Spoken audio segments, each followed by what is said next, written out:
So I made a couple videos a while back where I expressed concerns about the upcoming Steam machine.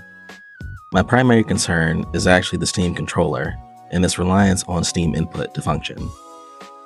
In this video, I want to elaborate on that, and to do that, I need to compare Steam input to the Xbox Accessories app and explain why I actually prefer Microsoft's implementation.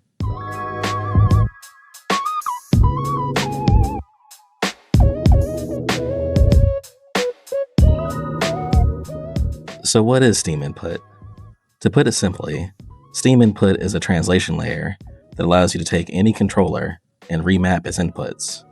For example, you can take an Xbox controller and remap the A button to left mouse click, the Z key, or even the right trigger.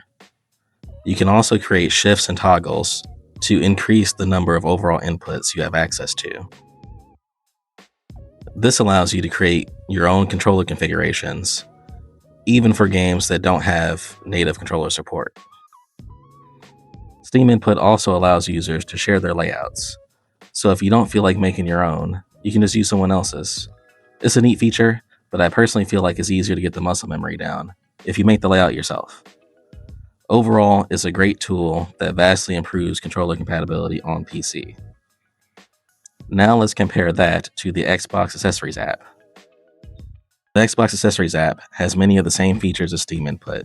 You can remap buttons to keyboard and mouse, create shifts and toggles, etc.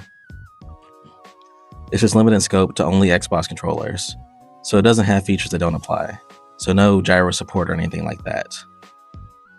Overall, Steam input is undoubtedly the better piece of software.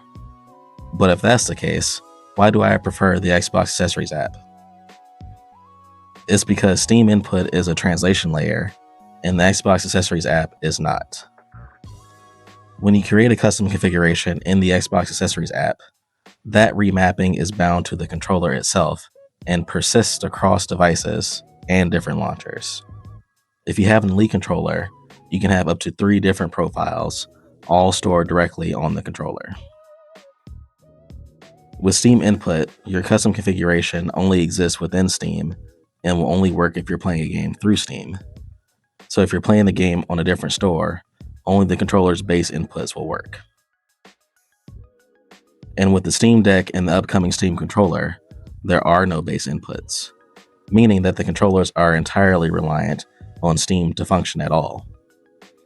With Steam input, your hardware becomes dependent on software to function properly, and that just doesn't feel good for something like a controller. It would be great if Steam copied Microsoft's implementation, at least for their own controllers. Having them be non-functional without Steam is kind of scummy. Well, that's all I have for today. Let me know what your favorite controller configuration is in the comments below. Thanks for watching.